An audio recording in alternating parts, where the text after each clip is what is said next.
Quand on me disait qu'est-ce que vous voulez faire plus tard, je répondais journaliste et Europe 1. En radio, on peut tout faire. C'est clair que tout est possible en radio. J'ai le sentiment que beaucoup de choses se sont perdues en route. Les patrons dans l'audiovisuel jouent du court terme et pas forcément avec leurs moyens à eux, avec les moyens des autres. Une radio, 2 radios, une télé, 2 télés, 3 télés. C'est quand même pas des histoires banales. Il faut savoir creuser son sillon, en fin de compte, en radio, plutôt que d'aller en chercher d'autres. La différence que j'ai souvent avec d'autres, c'est d'être un auditeur. Et donc ça, je pense que c'est dommage qu'il y ait aujourd'hui peut-être autant de gens qui s'occupent de la radio sans trop s'y intéresser. Ce que font les autres, on ne le fait pas. Et ce qu'on va faire, ils ne pourront pas le faire. Alors là, chapeau. Patrick Meyer, Jean-Paul Baudecroux, Alain Veil, Max Guazzini, c'est des gens qui ont considérablement compté pour moi, à l'évidence. Ouais. Mais une chose qui est sûre, c'est qu'il faut remettre de la créativité, il faut remettre de l'énergie, et il faut être capable de prendre des risques. Et qu'aujourd'hui, par sécurité, peut-être par flemme aussi, les dirigeants de radio ont plutôt tendance à faire tous la même chose au même moment. Là, par sa simplicité, par sa spontanéité, par son naturel, certainement son côté le plus humain, la radio doit retrouver ce chemin-là. Parce qu'en effet, moi, j'ai pas vu grand-chose de neuf ces dernières années en radio. Alors là, chapeau. Un podcast audio et vidéo de et avec Philippe Chapeau.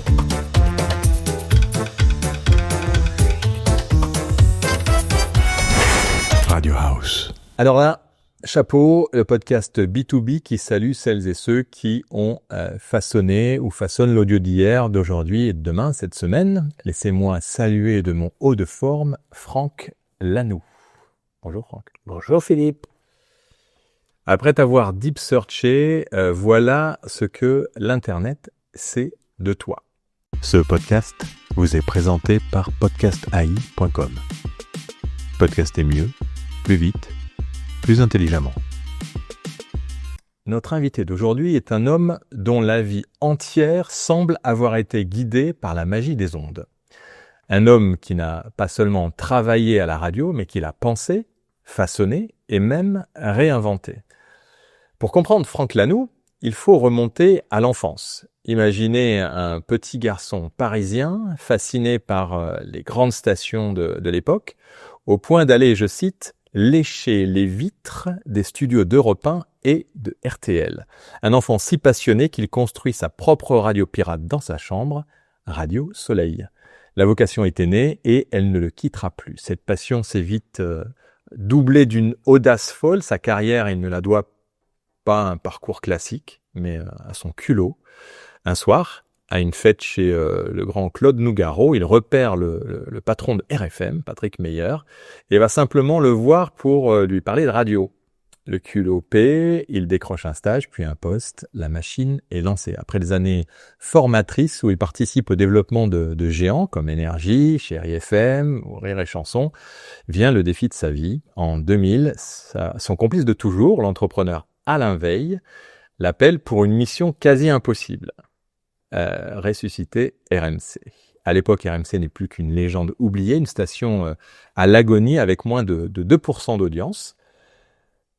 Ensemble, depuis un simple sous-sol, ils vont orchestrer l'un des plus grands comebacks de l'industrie des médias français. Leur idée est une révolution, transformer RMC en une radio d'opinion, de débat, où la parole est rendue aux auditeurs, le fameux format info, talk, sport. Le succès est fulgurant, mais il dérange. Les élites parisiennes regardent ce projet avec mépris, c'est surprenant, et surnomment RMC la radio bière chauffeur de taxi. Une insulte. Pour Franck Lanoux, c'est une médaille, il l'assume, il revendique. Il a compris avant tout le monde qu'une partie de la France se sentait ignorée des médias traditionnels. Comme il le dit lui-même, il a voulu rendre l'antenne à ceux qui n'ont pas la parole, quitte à bousculer les élites qui se sentent propriétaires de l'outil d'expression. Aujourd'hui, Franck Lanoux n'est plus aux commandes, mais il continue de défendre ce média qui a été toute sa vie, notamment à travers son dictionnaire amoureux de la radio.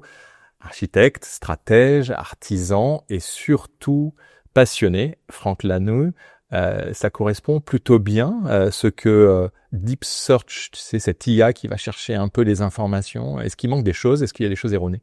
Non, une seule chose peut-être, je suis pas parisien, je suis versaillais. Ah. C'est pour ça que la radio s'appelle Radio Soleil, parce que c'était un clin d'œil au Roi Soleil. Mais à part ce petit détail, je suis né à Paris, ça c'est sûr, mais très vite, je vais être élevé à Versailles. Et donc, c'est aussi quelque chose qui marque, parce que Versailles, c'est une très belle ville.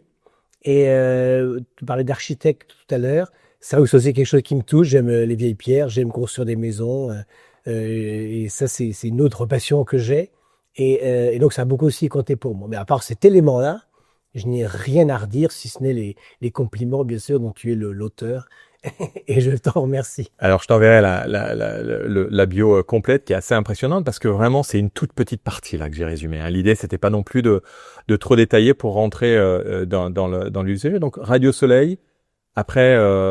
Radio Soleil, je suis en 4e au lycée Hoche à Versailles avec un camarade que je retrouverai après chez Énergie et chez M6. Et donc, on faisait ça sur des cassettes. Avant 80.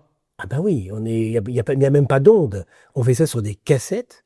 Donc là, on est en 76 et 77, quoi. Et donc, on fait de la radio dans mon placard. Et moi, je m'occupe de la technique et de l'information. Et mon camarade s'occupe de la musique. Et c'est l'animateur principal de notre radio.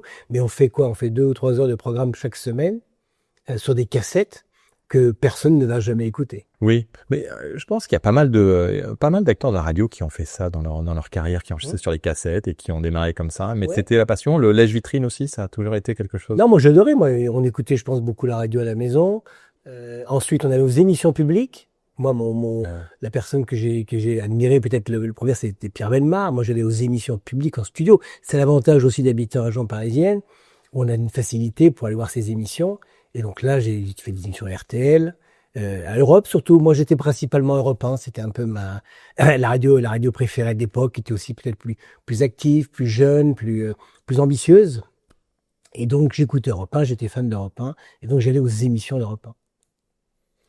Alors avant d'aller du côté pro et recueillir ton expertise, je t'expliquerai pourquoi, quel genre d'interview je fais dans cette émission. On va aller du côté perso.